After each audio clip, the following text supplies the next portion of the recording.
Pluriel Gay. L'émission Gay de Radio Pluriel vous donne rendez-vous chaque mercredi sur Radio Pluriel. Aymeric, merci. J'ai réussi à te plaquer comme en rugby, au milieu de toutes les mondanités auxquelles tu es obligé de céder, quoi, parce que tu es le grand ordonnateur finalement de la soirée ce soir. Non, j'exagère un peu, c'est le centre LGBTI+. Ouais, c'est le centre LGBTI, mais non, mais en tout cas, c'est toute une équipe déjà. Alors c'est un événement, mais au-delà d'un événement festif, c'est aussi un événement qui dit et qui invite tous les citoyens citoyennes, quelle que soit leur identité, qu'on fait cité en existant au cœur de sa cité, cette maison commune qui est un hôtel de ville. Donc pour nous c'était important de continuer à organiser ce bal. On s'est battu pour qu'il soit écrit dans le plan local contre la LGBTI-phobie et la mairie a été très aidante pour le coup dans l'organisation cette année. Voilà, je t'ai dit ça et je peux te dire juste un dernier truc, c'est que oui, il y a une équipe de bénévoles et sans qui le bal n'aurait vraiment pas pu avoir lieu. Laetitia, Mathieu, Kamel évidemment, Uriel, voilà, Elian et Lou et Pauline et Pascal également, nos trésorières. Donc voilà, c'est vraiment une équipe encore plus large, mais voilà, qui repose déjà là-dessus. Et je veux remercier absolument les deux techos incroyables, Quenza et Camille, qui organisent tout ça, en gros, les gros alliés de la commu en fait. Donc voilà. Mais tu n'es pas venu seul. Présente-nous ton invité à toi. Je suis venu avec un invité parce que hier cet invité était invité au centre. Voilà, voici Sébastien Tuller. Je te laisse te présenter, Sébastien, officiellement. Sébastien Tuller, pronom il, et je suis responsable des questions des droits des personnes LGBTI+ à Amnesty International France. Ah, il présente bien, hein. Tu fais ça très bien. Et qu'est-ce qui se passait hier, donc au centre exactement ? Hier, on avait une table ronde qui s'appelait Numérique Nick sur le porno, le travail du sexe et les droits humains. Et comment aujourd'hui on entrave les droits des travailleurs et des travailleuses du sexe, des créateurs de contenu pour adultes, avec un prisme et un regard sur les droits fondamentaux, les droits humains et voilà. Oui, parce qu'on rappelle qu'en ce moment, tu le sais, ma chère Léa, nous fêtons un grand événement. L'occupation de l'église Saint-Nizier, parce qu'on appelait à l'époque les prostituées lyonnaises. Ça a été un événement national, hein, parce que c'était la première fois que des travailleuses du sexe, et même quelques travailleurs du sexe, paraît-il, ont investi l'église avec le soutien, je crois, du curé de l'époque, voilà, de l'évêché. Ils ont même pointé dans une autre église pour faire croire à la police qu'elles allaient aller là-bas, et elles ont investi les lieux. Et en effet, il y avait des hommes aussi, et qu'on pourrait qualifier aujourd'hui de personnes trans, parce qu'à l'époque c'était pas les termes qui étaient utilisés, mais voilà, il y avait déjà en effet de la communauté LGBT était déjà investie dans ce lieu. Et il va y avoir une plaque commémorative qui va être dévoilée, je crois d'ailleurs. C'est ça. Le 2 juin. Le 2 juin. On a fait deux plaques, celle du 18 mai sur les combattants et combattantes du VIH SIDA qu'on a inauguré donc le 18 mai. Et en fait, en travaillant sur cette plaque, j'ai suggéré au cabinet du maire le fait que il y avait les 50 ans de l'église de Saint-Nizier, et que je pense que c'était un événement qui était aussi important dans une histoire de ville, qu'il fallait la graver dans le marbre. Et pour le coup je peux le dire parce que la ville a eu quand même un an de municipal, quand même à tenter le coup, parce que c'est un pari risqué politiquement pour beaucoup, et ils l'ont fait. Donc on est content que ces deux plaques aient eu lieu, parce que c'est quelque chose qui en fin de mandat n'est pas forcément facile à porter, et pour le coup ça existe, et ça sera, je crois, la première plaque en France qui parle du sujet. Le plan de lutte contre les LGBTI-phobies, le centre LGBTI+, donc, a porté ce plan de lutte depuis des années maintenant. Le plan local. Le plan local, voilà. Et donc, c'est quelque chose dans lequel le centre est fortement investi, alors avec d'autres acteurs, évidemment, de la communauté militante, mais aussi, évidemment, en partenariat avec des collectivités territoriales. Et ça a permis d'importantes avancées à Lyon, dans la métropole de Lyon. Oui, en fait, pour nous, ça a permis de placer officiellement par les acteurs territoriaux locaux le centre comme le coordinateur local sur les questions LGBTI+. Ce qui n'était pas du tout le cas à l'époque. Le centre avant, c'était vraiment un local vide sur lequel les assos venaient, et c'était totalement utilitaire, et c'était pas du tout du fonctionnel. Et là aujourd'hui, non, le centre existe comme une entité propre et vient soutenir les associations et le public très directement. Et la stratégie, elle est de se dire, parce que c'est vraiment une question stratégique, c'est de se dire il faut renforcer les moyens financiers pour parvenir à ces actions-là, les moyens humains également, et les partenariats. Et ça passait, entre guillemets, par une reconnaissance institutionnelle. On regrette simplement que l'ARS ait refusé de signer, bien qu'il participe normalement aux réunions, même s'il n'était pas présent à la première qui a eu lieu la semaine, 15 jours. Et ce qu'on peut parler, parce qu'avec Sébastien, on était présent lundi au comité de suivi du plan national contre les LGBT-phobies. Donc c'est le plan vraiment plus là qui était porté en national.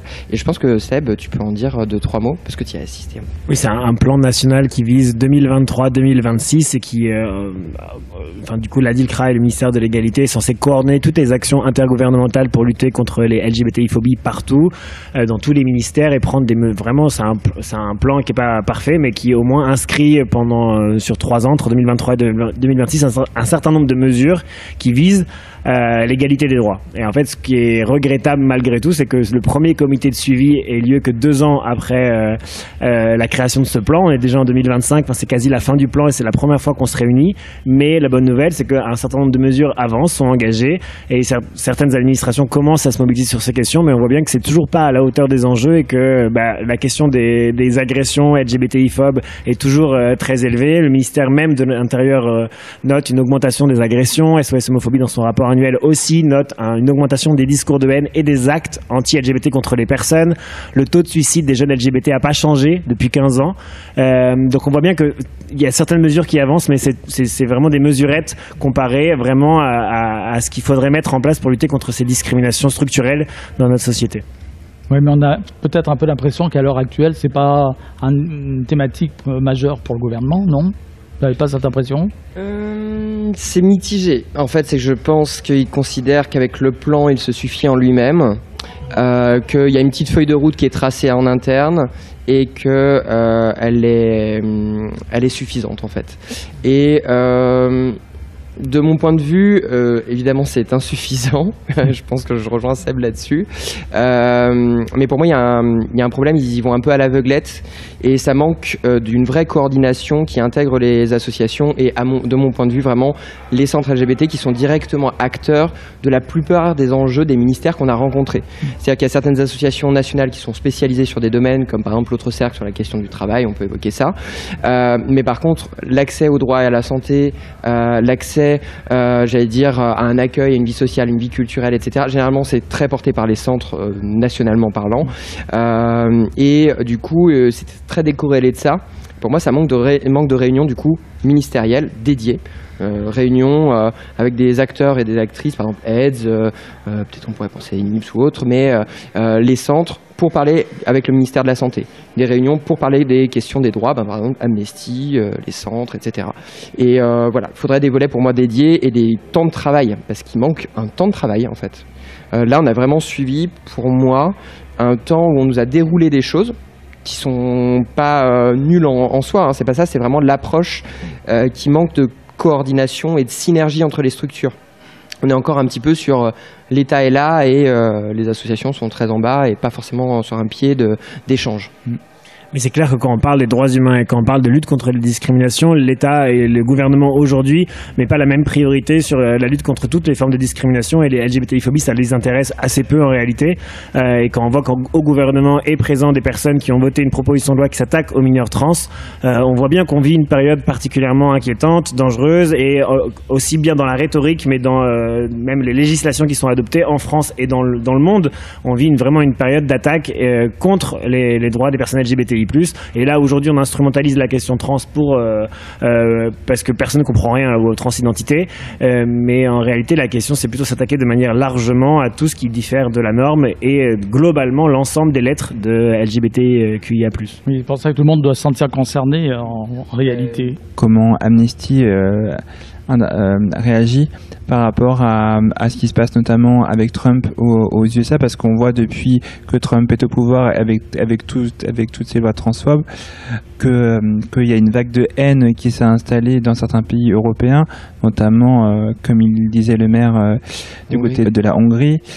Et du coup, comment Amnesty réagit par rapport à ça ? On pourrait prendre 1 heure pour discuter de Donald Trump et de ses décrets transphobes. Mais c'est vraiment une question même stratégique. C'est hyper intéressant parce qu'au début, enfin vraiment le nombre de décrets transphobes qu'a pris Donald Trump est ahurissant. Et du coup, on s'est posé la question, est-ce qu'on doit réagir à chaque... C'est très violent ce qu'il a fait. Est-ce qu'on doit réagir en tant qu'Amnesty et en tant qu'orga trans ou LGBTI+, à chaque décret, à chaque déclaration? Parce qu'en fait, on va passer nos journées à réagir à ce que fait Donald Trump. Et en fait, en tant que mouvement, notre but, c'est pas de réagir à ce que fait Donald Trump, c'est de aussi proposer des choses. Et voilà, il y a la défense, mais aussi la promotion des droits humains. Et donc, en plus, la plupart des décrets de Donald Trump étaient anticonstitutionnels. Un certain nombre d'entre eux sont déjà cassés et ne seront jamais appliqués. Et donc, l'idée, c'était de faire le tri un peu dans toute cette rhétorique et de tout ce que disait Donald Trump pour vraiment voir ce qu'allait véritablement porter atteinte aux droits des personnes trans. Et effectivement, c'est vraiment une des premières communautés qu'il a ciblées. Et c'est dramatique pour les États-Unis, mais c'est dramatique pour le monde entier parce que ce que fait les États-Unis a un impact et des conséquences partout dans le monde. Et l'exemple et le lien que tu fais avec la Hongrie est très juste.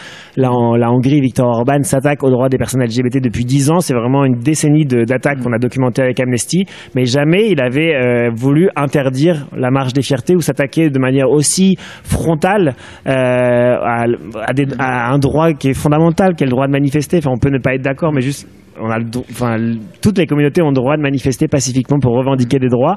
Et je pense que c'est l'élection de Donald Trump et cette impunité qui a permis à Viktor Orban de dépasser toutes les limites et d'aller jusqu'à promettre de bannir la Pride de Hongrie qui aura lieu malgré tout le 28 juin cette année. Ce qui m'inquiète aussi, c'est l'arrivée de l'extrême droite en France. Voilà, j'ai aussi peur qu'il s'attaque aussi à toutes les minorités, dont les personnes trans, les personnes queer. Et du coup, j'ai peur qu'on nous supprime des lois sur lesquelles on s'est battu il y a déjà 10 ans, notamment la loi du changement de genre à l'état civil votée en 2016. Comment est-ce qu'on peut contrer justement cette vague de haine? Tu parlais, Seb, de la question de la stratégie déjà adoptée. On a une fenêtre d'Overton qui s'est vraiment décalée. Sur un échiquier très à droite, et au-delà de la question droite-gauche, c'est plutôt sur un échiquier, j'allais dire, totalitaire en fait. C'est même pas une question pour moi vraiment de droite-gauche, c'est vraiment plutôt quelle est la méthode et d'appréhension des droits qu'on est en train de mettre en place. Il y a un angle populiste aussi, où on décorrèle entre guillemets les enjeux de la société et on les soumet, j'allais dire, de manière biaisée à tout le peuple, comme s'il avait l'intégralité des éléments pour y répondre. Alors que c'est pas du tout le cas. Il y a un manque d'information et d'éducation sur beaucoup de sujets. On peut parler par exemple de la question, Amnesty est né d'ailleurs un peu de ça, mais de la suppression de la peine de mort, et qui est toujours re-questionnée régulièrement quand on va parler d'agression à caractère sexuel, généralement de personnes sous OQTF ou autres. On va souvent évoquer des sujets très radicaux et des méthodes très radicales pour y répondre. Et du coup, il y a un enjeu quand même, en effet, de donner une réponse d'impunité. La société, pour le moment, quand les gens vont déborder, on leur tape un tout petit peu sur les doigts et encore, ils vont continuer. Et on le voit sur certaines émissions de télé, sur certains médias, etc. Il y a une impunité de la parole sous couvert d'une forme de liberté d'expression qui n'en est pas réellement une. Et finalement, comment répondre à ça? Moi, je rejoins un peu ce que tu disais, Seb. Il y a la question de... Il n'y a pas que défendre les droits humains, il y a une manière d'y répondre en fait. Et vraiment, c'est de reprendre en fait la main et non plus être dans la réaction, mais dans l'action choisie. Et c'est pour ça que nous, en tant que centre, et même au niveau de la fédération LGBTI+, où je suis vice-président et porte-parole, on fait surtout un choix avant tout déjà d'analyser beaucoup et de se dire, on ne va pas réagir, on va construire une stratégie de réponse sur le long terme. Parce que de toute façon, quoi qu'il se passe dans des échiquiers politiques, on doit être en capacité à pouvoir continuer le combat. Donc comment le faire pour intégrer ces enjeux-là? J'ai beaucoup parlé. Non, mais c'est vraiment, je te rejoins sur toute la ligne, mais j'ai envie de dire même le plus dramatique, c'est que c'est pas que l'extrême droite qui est un danger pour les droits des personnes LGBTI+, c'est qu'aujourd'hui, il y a de nombreux partis qui s'attaquent à l'état de droit et on vit vraiment une période où il faut véritablement rentrer en résistance parce qu'on n'a jamais vu autant de régimes autoritaires qui s'attaquent à l'architecture même des droits humains et qui veulent détruire tout ce qui est des mécanismes qu'on a passé des décennies à construire pour nous protéger, dans le but de recréer un ordre mondial qui viserait plus leur profit que la protection des droits. Et ce qui est inquiétant, pour rebondir sur ce que tu disais justement, c'est qu'au Royaume-Uni, par exemple, qui était quand même un pays qui était presque en avance sur les droits trans, notamment, est en train de revenir, de faire marche en arrière, alors même que ce n'est pas un gouvernement totalitaire, ni un gouvernement d'extrême droite, c'est un gouvernement travailliste, social-démocrate quand même. Donc ça, c'est très inquiétant. Et c'est que la désinformation transphobe et la panique morale sur les droits des personnes trans, elle n'est pas qu'à l'extrême droite. Et enfin, je pense qu'il faut avoir vraiment en tête que les dangers, les discours que porte l'extrême droite. Mais malheureusement, on vit une période où c'est pas que l'extrême droite qui s'en prend à nos droits, à l'humanité, à la dignité des personnes, notamment des personnes trans. Et cette décision de la Cour suprême qui vient redéfinir ce qu'est être une femme en se basant sur ses caractéristiques sexuelles et sa capacité de porter ou d'avoir des enfants, elle est particulièrement rétrograde. Elle nous fait retourner en arrière, mais vraiment d'une cinquantaine d'années sur ce qu'est le féminisme aujourd'hui, et de revenir à définir ce qu'est une femme en raison de sa capacité à enfanter. Ça nous fait vraiment perdre une cinquantaine d'années de lutte féministe, et donc il y a encore beaucoup à faire aussi en Europe. Et le Royaume-Uni, c'est un très bon exemple d'attaque, de recul contre les personnes trans. Je pense malheureusement qu'en fait, pendant trop longtemps, on a agité un peu le token extrême droite comme une anti-réponse plutôt à beaucoup de choses. Je dis pas que ça ne l'est pas, c'est juste que de la manière dont ça a été instrumentalisé, on a dépossédé, j'allais dire, les enjeux, etc. Et au contraire, ça les a même diffusés, en effet, dans un tissu de société. Et donc, c'est quelque chose de très nuisible, parce qu'en réalité, ça s'est, je pense, distillé sur plusieurs petites générations, à différents degrés, à différents niveaux.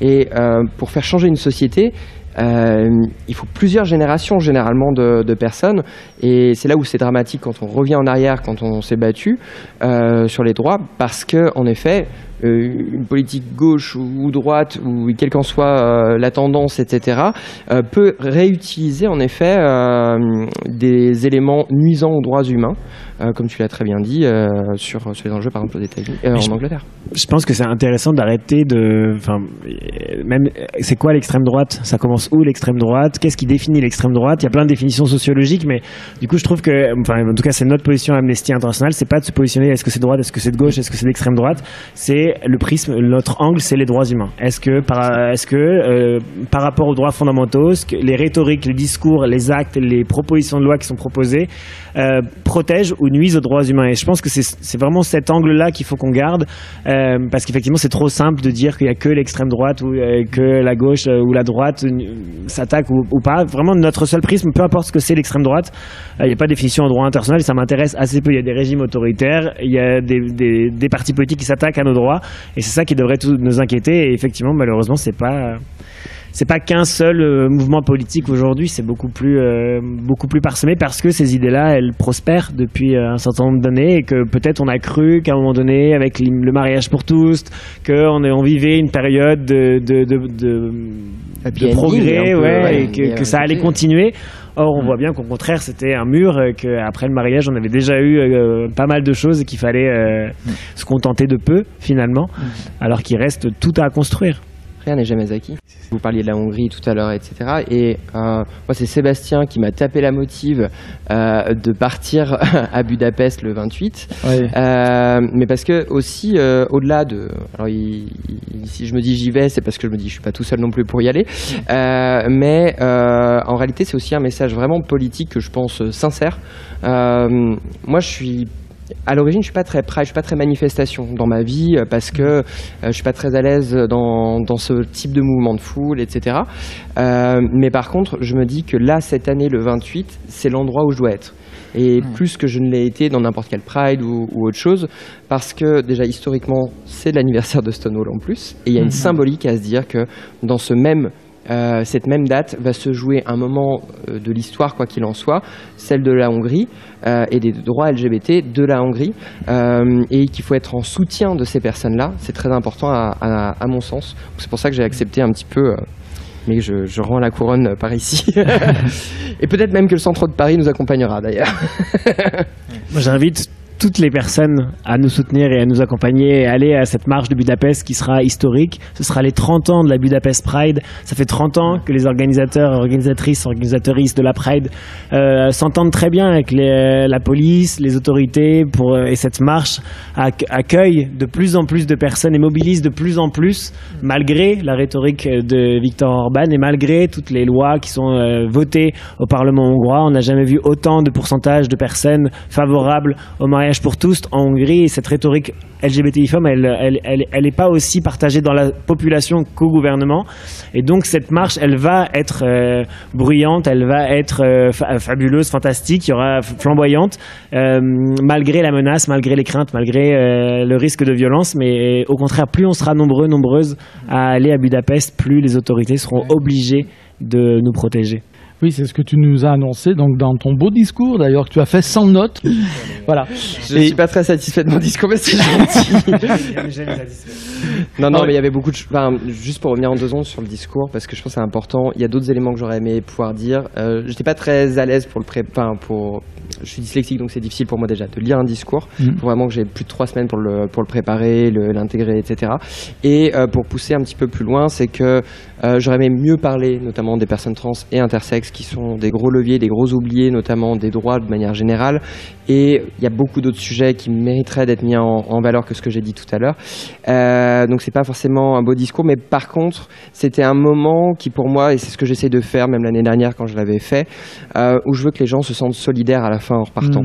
Parce que c'est le seul moment où quelque part la foule est en même temps une et plusieurs, et où je veux qu'ils ressortent en se disant je ne suis pas seul dans cette vie, et d'autant plus dans une ville où on peut se croiser.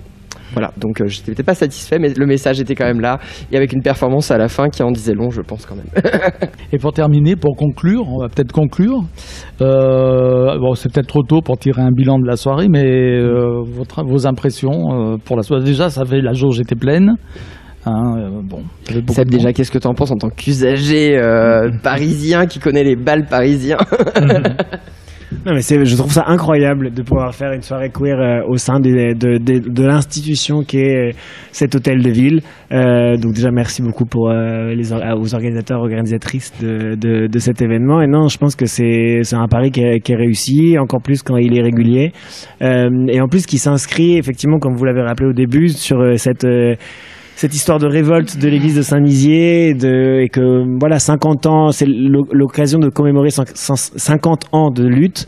Et en fait, on voit bien qu'il reste encore beaucoup de choses à faire. Et moi, j'ai passé la journée avec des collectifs de travailleurs et travailleuses du sexe, et on voit bien que les luttes des travailleurs et travailleuses du sexe, les luttes LGBTI+, les luttes féministes sont intersectionnellement hyper connectées. Et dès qu'on existe en dehors des normes, on est victime, ou on risque d'être victime de discrimination. Donc, je pense que ces événements permettent de respirer, permettent de souffler, permettent aussi de faire la fête. Faire la fête, ça permet aussi de protéger sa santé mentale, de recharger ses batteries et de continuer à lutter, parce qu'il reste, comme on l'a déjà dit, encore beaucoup de choses à faire. Moi, je voulais aussi remercier Émeric et puis toute l'organisation du Bal des Fiertés pour nous avoir accueillis ici en tant que pôle radio et LGBTQIAP+. Oui, on était très bien installés dans ce salon. Et nouveau salon cette année. Toi, beau salon, vous n'êtes pas planqué. Hein. Non. Avec tous les blasons des grandes familles lyonnaises. On pourrait bientôt rajouter un nouveau blason, je pense. Le nôtre, celui de notre grande famille. Juste pour dire qu'en effet, pour moi, je pense que l'événement, il sera toujours une réussite, parce qu'à partir du moment où il a lieu et où les personnes s'en saisissent, c'est une réussite. Qu'importe les petits couacs techniques ou autre chose, ou les déceptions de discours, peu importe. Non, mais ce qui est très important, c'était vraiment pour nous qu'il ait lieu. Et on souhaite que, quelle que soit la future municipalité qui se retrouve, que ce soit des projets qui perdurent. Parce que on a de la chance pour le coup d'avoir une mairie qui a été vraiment en soutien cette année, financièrement, logistiquement. Enfin voilà, il y a beaucoup de choses qui ont été très très bien faites, et c'est important que ça perdure dans le temps et que ça ne soit pas un élément éphémère. C'est pas un effet de mode non plus. C'est quelque chose que la ville doit intégrer dans sa vie courante. Eh ben, longue vie au Bal des Fiertés. Ouais, longue vie au Bal des Fiertés. Et au centre LGBTI+. Merci à vous. Merci. Pluriel Gay. L'émission Gay de Radio Pluriel vous donne rendez-vous chaque mercredi sur Radio Pluriel.